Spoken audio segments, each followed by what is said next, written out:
Dr. Manoj, Professor V.K. Ramachandran, Professor Mridhuleepan, Professor K.N. Ganeshan and friends. Good morning to all. This is not a fully developed paper yet. The presentation is more aptly titled Some Thoughts on the Knowledge Economy. I might be making some points that are obvious to several people sitting here. There is no slideshow. The concept of the knowledge economy is a deeply contested one. The Cambridge economist Hajun Chang, for instance, argues that the knowledge economy is nothing new. We have always lived in a knowledge economy, in the sense that it has always been a country's command over knowledge or lack of it that made it rich or poor. China was the richest country in the world during the first millennium because it possessed technical knowledge that others did not. Paper, movable type, gunpowder, and the compass being the most famous. The case of Britain of the 19th century is similar, he says, no doubt helped generously by colonial loot, if I might add to that. When Germany became as poor as Peru and Mexico right after the Second World War, no one suggested that it should be reclassified as a developing country, because people knew that it still had command over technological, organizational and institutional knowledge that had made it one of the most formidable industrial powers before the war. 10 years ago, in 2011, the Students' Federation of India, SFI, brought out the first volume of its research journal called Indian Researcher. This is a copy of the journal, and the theme of the volume was Knowledge in the Market Economy.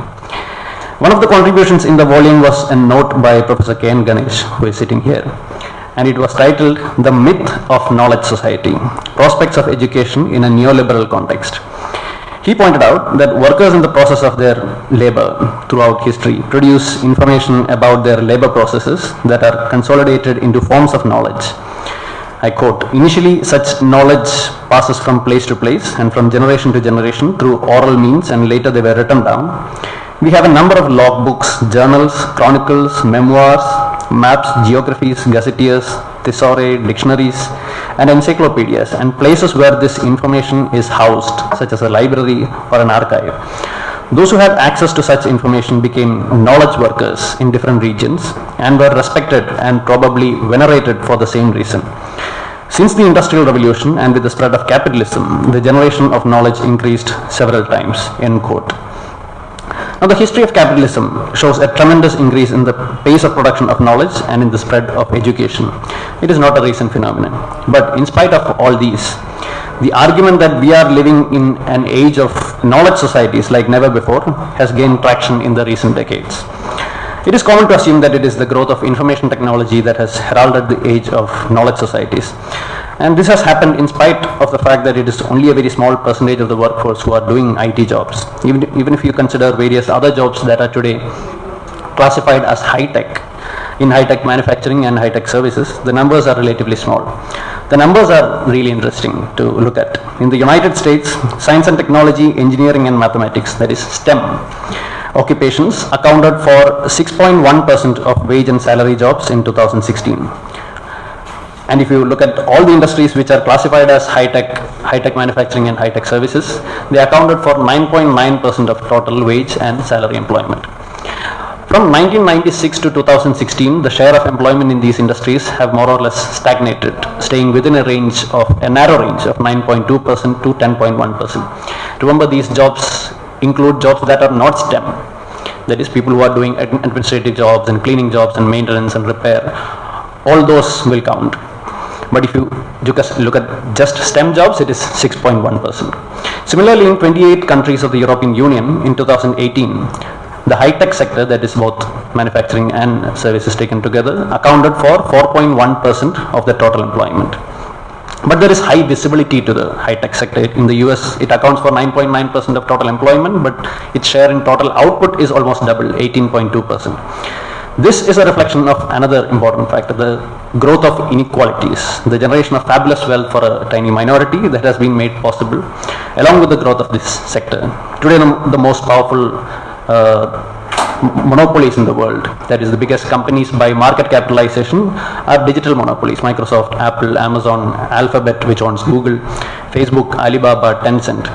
Naturally, their owners are among the richest people in the world. A large part of what has made this possible is intellectual property rights. Many people, of course, confuse intellectual property rights as reward for creativity, but it goes far beyond that. As Prabir Purkaistha points out, intellectual property rights or IPR sought to give a cover of individual creativity to legitimize essentially corporate rights and enormously expanded the scope of these rights. The new IPR regime, coupled with the global trading regime under the World Trade Organization, led to the private appropriation on a grand scale of commonly held biological and knowledge resources of society. IPR allows the owners of these property rights to extract huge rents. As Purkaistha says, the knowledge economy, that is knowledge economy as conventionally understood, is about rent economy, rent by virtue of legal monopoly over knowledge. Now, one implication of the generation of wealth at such a massive scale for a minority is that it creates illusions, particularly among the general public. Many come to believe that far more number of people can be in high tech than is feasible under the capitalist system. Add to it the fact that our education system and economy are not planned. Kerala does have a planning board, but it is not a planned economy, and the state is not operating in isolation. Kerala is only one province in a capitalist country. So illusions plus unplanned education and economy lead us to a situation where BTech graduates are working in banks and all sorts of other fields. According to the government of Kerala, IT parks employ about 1.1 lakh people, and Kerala has a total of about 1.25 crore workers. So IT employees, at least those in the IT parks, constitute less than 1% of our workforce. Since we are starting from a very low base, we have the scope to increase it to a much higher level, certainly, but it is not a path that is open to all, and there is a certain ceiling. We don't know where that is.